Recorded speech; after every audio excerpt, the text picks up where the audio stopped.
მოგესალმებით, ხალხო და ბატონებო. საპროცედურო საკითხთა და წესების კომიტეტის ცნობას გახსნილად ვაცხადებთ. დღეს გვაქვს ერთი საკითხი, განსახილველი დღის წესრიგში. დგას საჯარო სამსახურის შესახებ კანონში და კორუფციის წინააღმდეგ ბრძოლის შესახებ საქართველოს კანონის ცვლილების შეტანის თაობაზე კანონპროექტების პაკეტი. ვინ არის მომხრე, რომ ამ დღის წესრიგით ვიმუშაოთ? დიდი მადლობა. მე მინდა ბატონ ირაკლის ჩემს მოადგილეს ირაკლის შადაგიშვილს ვთხოვო, რომ წაიყვანოს ხდომა, ხოლო მე მოგახსენებთ თუ რას ეხება პირველი მოსმენით პრინციპების დონეზე ჩვენს მიერ განსახილველი საკითხები როგორც პაკეტი. კი ბატონო, მოგესალმებით ყველას, როგორც ბატონმა დავითმა ბრძანა განსახილველად გვაქვს მხოლოდ ერთი საკითხი, რომელიც გახლავთ საქართველოს პარლამენტის წევრების დავით მათიკაშვილის, იოსებ ჯობენაძის, აკაკი ალადაშვილის, ირაკლი შატაკიშვილის და გიორგი კახიანის მიერ საკანონმდებლო ინიციატივის ეს წარმოდგენილი საჯარო სამსახურის შესახებ საქართველოს კანონში ცვლილების შეტანის თაობაზე და კორუფციის წინააღმდეგ ბრძოლის შესახებ საქართველოს კანონში ცვლილების შეტანის თაობაზე საქართველოს კანონის პროექტები. განხილვა მოგეხსენებათ, რომ არის პირველი მოსმენით, მომხსენებელი გახლავთ ბატონი დავით მათიკაშვილი და ბატონ დათო. კი ბატონო, არით დაჩქარებული წესით ვიხილავთ მეგობრებო ჩვენ ამ საკითხს პაკეტად წარმოგიდგენთ ორივე კანონ პროექტს. გეტყვით თავიდანვე, რომ ინიცირებულ ვერსიასა და იმ პრინციპებს შორის, რომელსაც ახლა მე წარმოგიდგენთ, არის გარკვეული სხვაობა, რომელზედაც გესაუბრებით და უკვე გასწორებული ვერსია ტექსტისა იქნება სესიისთვის გადაგზავნილი. მე ხა მოკლედ მოგახსენებთ თუ რას ეხება ეს კანონ პროექტები, მოგახსენებთ ერთად. აქ არის ორი ძირითადი საკითხი განსახილველი. ერთი გახლავთ ის, რომ მრჩევლის ინსტიტუტი აღარ იქნება ანაზღაურებადი, რომელიც არის საჯარო სივრცეში და მეორე საჯარო მოხელე საჯარო სივრცეში დასაქმებულ პირს არ ექნება უფლება სხვა ანაზღაურებადი საქმიანობა გასწიოს საჯარო სივრცეში გარდა კონკრეტული გამონაკლისებისა, რომელზედაც გესაუბრებით. დავიწყოთ პირველით მრჩეველი ყველა სახელმწიფო პოლიტიკურ თანამდებობის პირს, საჯარო მოხელეს, ასევე მასთან გათანაბრებულ პირებს, სიპებში და აიპებში დასაქმებულ პირებს, ასევე იმ კედროსამართლის იურიდიულ პირებს, სადაც 50% წილობრივი მონაწილეობა აქვს სახელმწიფოს, 50% და მეტი, ამ სივრცეში დასაქმებული პირები მრჩევლის სტატუსით აღარ იქნება მათი სამსახურებრივი სტატუსი მრჩეველი, თუ კი ეს იქნება ანაზღაურებადი სამსახური. შესაბამისად 2025 წლის 1 აგვისტოდან ყველა ეს პირი ცოტით ამას თარიღი შევამოწმო. ჩვენ ახლა ვეკითხით, ეს არის კი ბატონო, 1 აგვისტოდან ყველა ამ პირს, რომელიც დღემდე ანაზღაურებად მრჩევლის სამსახურს ეწეოდა, ყველა ეს პირი გათავისუფლდება დაკავებული თანამდებობიდან, მაგრამ ამავდროულად კანონ პროექტში შესაძლებელი ცვლილებები ითვალისწინებს, რომ მრჩევლის სტატუსი შესაძლებელია დარჩეს არაანაზღაურებად საქმიანობად, არაანაზღაურებად საქმიანობად, რომლის ანაზღაურების ჭრილში ერთადერთი კანონით დაშვებული იქნება მივლინების ანაზღაურების საკითხები და ამ შემთხვევაში მასზე იმოქმედებს საჯარო კანონმდებლობისთვის მარეგულირებელი ნორმები. სხვა დანარჩენ შემთხვევაში მრჩეველი იქნება არაანაზღაურებადი სამსახური, რომლის მრჩევლის სამსახურში მიღების ხელშეკრულების ფორმას მთავრობა დაადგენს.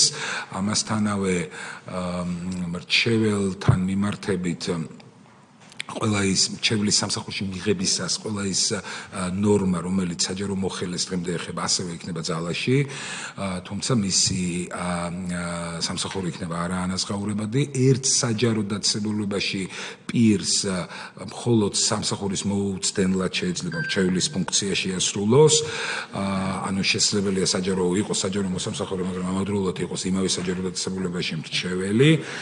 ეს არის ძირითადი საკითხები მრჩეველთან დაკავშირებით, არის კონკრეტული გამონაკლისები, რომელიც ასევე შეიცავს კანონი, თუმცა ზოგადი მითითებით მრჩევლის ფუნქცია იქნება არაანაზღაურებადი. ეს არის ერთი ძირითადი საკითხი, რომელზედაც არის კონკრეტული ასევე კანონის პროექტი შეიცავს კონკრეტულ დანაწესებს, კონკრეტულ მოხდებს, საერთოდ ცალკე თავი ეთმობა საჯარო სამსახურის შესახებ კანონში უკვე რჩეველი საჯარო სამსახურში ცალკე გამოვყავით და მასთან მიმართებით ინიცირებულ ვერსიასთან შედარებით არის ახალი რეგულაციები შექმნილი, რომელიც გასწორებულ ვარიანტსაც როგორც მე უკვე მოგახსენეთ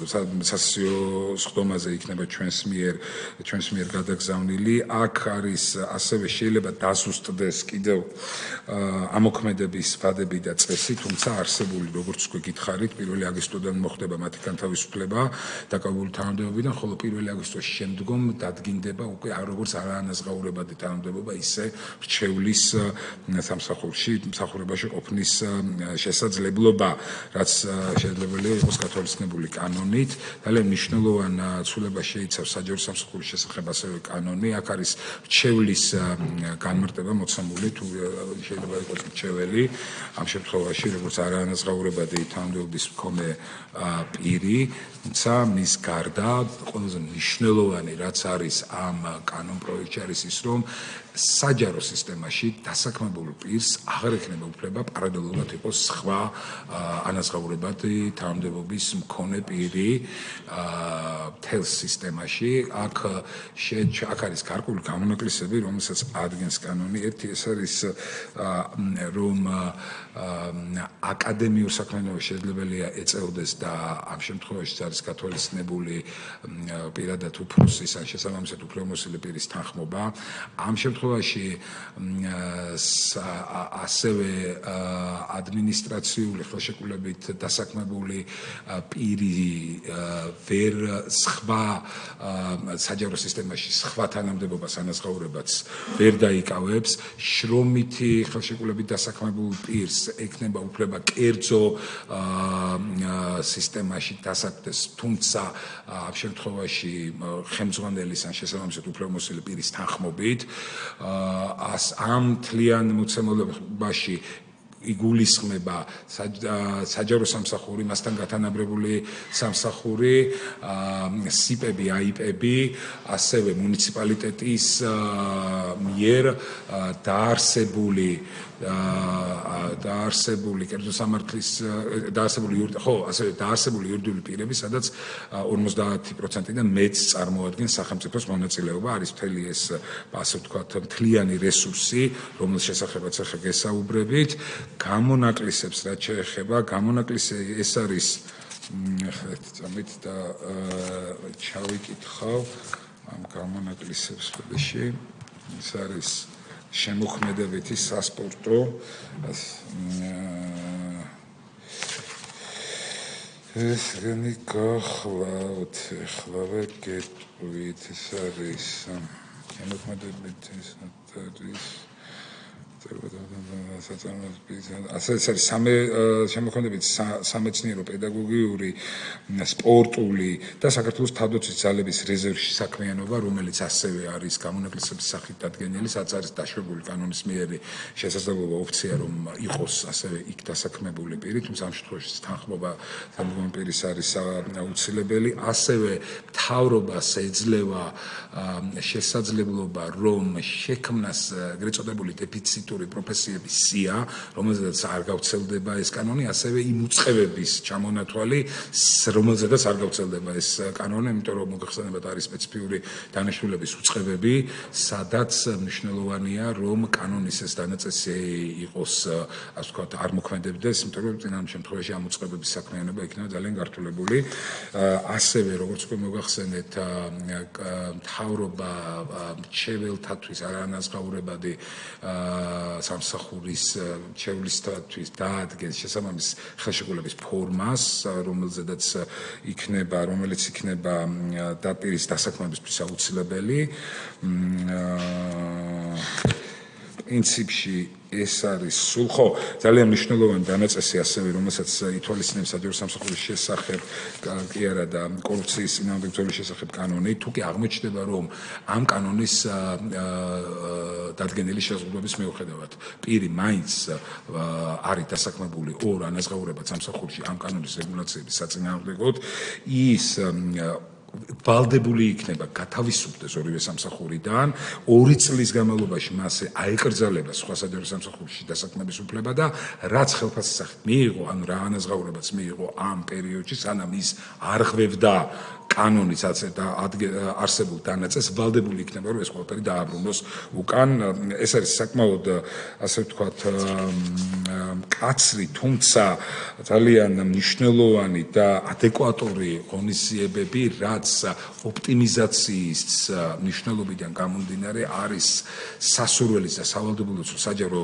სივრცეში გავრცელდეს მოხდეს თქვენ კარგად იცით რომ მიმდინარეობს ოპტიმიზაციის პროცესი პრემიერმაც ახსენა ამის შესახებ ერთ-ერთ მთავრობის ხდომაზე სადაც თქვა რომ ოპტიმიზაციის შედეგად უკვე საკმაოდ დიდი თანხები დაიზოგა სახელმწიფო ბიუჯეტიდან ასევე იმ გათვლიდან გამომდინარე რომ სამუშაო საათების ბიოლოგიური საათების განმავლობაში არის წარმოუდგენელი ერთ და იგივე სამსახურში საჯარო სამსახურში პირმა ერთ და იგივე წარმატებით იმუშაოს და იყოს დაკავებული და პრინციპში ერთი სამსახურებრივი დრო არის ასე ვთქვათ განკუთვნილი იმისთვის რომ მოახდინონ საკუთარი პროფესიონალიზმის გამოცდილების თუ ენერგიის მოხმარება ამა თუ იმ სამსახურისთვის სწორედ ეს ვადა საბოლოო ჯამში იქნა კანონით გათვალისწინებული იმისთვის რომ სამსახურებრივი საკითხები დასაქმებისა გადაწყდეს და აღარ იყოს ის მოცემულობა რომ აი რაღაც არის ხა სამწუხაროდ ეს მოცემულობა რომ შეიძლება ვიღაცა სადღაც არის რაც გაფორმებული მაგალითად ამ სიტყვას ვიხმარ მაგრამ სიამდვილეში ის არასრულებს თავის საქმეს ამიტომაც ოპტიმიზაციის და ამ შემთხვევაში კანონის მოქნილი მოქმედების სივრცის დადგენის მიზნით ჩემს მიერ არის შემოთავაზებული ეს ცვლილებები ამ ცვლილებების ამოქმედება როგორც უკვე გითხარით არის სხვადასხვა დროით განსაზღვრული 1 აგვისტოდან მოხდება გათავისუფლება ყველა ანაზღაურებადი მრჩევლის შესაბამისად ცალკეული მოხლები 1 აგვისტოდან ამოქმედება ხოლო 1 ნოემბრიდან ამოქმედება ის მოცემულობა რომელიც ითვალისწინებს ორმაგი და მეტი დასაქმების შესაძლებლობის აკრძალვას. ამ კუთხითაც, ანუ ამოქმედების ვადებზე გესაუბრეთ, ამ კუთხითაც შესაძლებელია საბოლოოდ სესიამდე, საკითხის პირველი მოსმენით გადაწყვეტამდე მოხდეს გარკვეულწილების შეტანა, თუ კი ასეთი იქნება, მე უცებად მოგახსენებთ, ბუნებრივია ამ საკითხის გამოტანისას. კეთილი, მადლობა ბატონ დავით საკითხის წარმოდგენისათვის. კოლეგებს მოგმართავთ, ხომ არ გაქვთ რაიმე შეკითხვა, მოსაზრება ამ კანონპროექტთან დაკავშირებით. ინიციატივა ნამდვილად ძალიან მნიშვნელოვანი არის, მარტივადაც რომ თქვა და ერთგვარი რეზუმესავით რო გავაკეთოთ, თან ჩემი შეკითხვაც იქნება ბატონ დავით. ერთი და ორი სხვადასხვა საფუძვლით დასაქმებული, მაგრამ დაფინანსების წყარო, ხელფასის ანაზღაურების წყარო არ შეიძლება იყოს ორივე ან რამოდენიმე შემთხვევაში სახელმწიფო ბიუჯეტი. ნამდვილად ძალიან მნიშვნელოვანი. გარდა კონკრეტული გამონაკლისებისა, რომელსაც ერთი მხრივ იქნება მთავრობის მიერ დადგენილი, ხოლო მეორე მხრივ თვითონ კანონი იქნება შემცველი ამ გამონაკლისებისა, მე ჩამოგითვალეთ ეს გამონაკლისები, სადაც მაგრამ მიუხედავად ამისა, ამ გამონაკლისებისა მაინც ხელმძღვანელის თანხმობის გარეშე თანხმობის გარეშე შეუძლებელი იქნება დასაქმება ამ შემთხვევაში. კი ბატონო. მიკროფონი ჩართეთ თუ შეიძლება. ჩვენ მივედით მესმის. შესაბამებით, ხო. ანუ განმარტების ნაწილში რჩეველი კონსულტანტი ერთი და იგივე კონტექსტში. ნახეთ, კი, ჩვენ ამ საკითხთან დაკავშირებით ვირჩიეთ ესეთი მიდგომა, არა სათაურს და დასახელებას, არამედ საქმიანობის შინაარსს კონდეს მნიშვნელობა, იმიტომ რომ ფუნქცია მოვალეობის კუთხე შეეძლებელია ასრულებდეს კონკრეტულად მრჩევლის ფუნქციას, თუმცა არ იყოს ამ შემთხვევაში მრჩეველი კონდეს კონსულტაციის დასახელება და ასე შემდეგ. ყველა ის პირი, რომელიც მრჩევლის ფუნქციას, ანუ რჩევით, მხოლოდ შემოიფარგლება კონკრეტული საჯარო მოხელისთვის ან ყველა იმპერისთვის, რომ ჩამოგითვალეთ უკვე აღარ მეურდები, რჩევის მისებით მათ მიმართ სამსახურეობრივი ანაზღაურების საკითხი გადაწყდა შემდეგი სახით, რომ მათი სამსახური იქნება არა ანაზღაურებადი, თუკი მათ ექნებათ ამის სურვილი ბუნებრივია. კარგით, ვმადლობთ. ვინაიდან შეკითხვები არ არის, გთავაზობთ, რომ საკითხი მივიჩნიოთ განხილულად და დავაყენოთ კენჭისყრაზე, მოგეხსენებათ წარმოდგენილია პაკეტად და ორივე, როგორც საჯარო სამსახურის შესახებ, ასევე კორუფციის წინააღმდეგ ბრძოლის შესახებ კანონს ერთდროულად რომ უყაროთ კენჭი, ვინ არის თანახმა? წინააღმდეგი არავინ არის შესაბამისად. მადლობა ბატონო ერაკლი, განხილულია, მიღებულია, მხარდაჭერილია ერთხმად. დიდი მადლობა, სხდომა დახურული.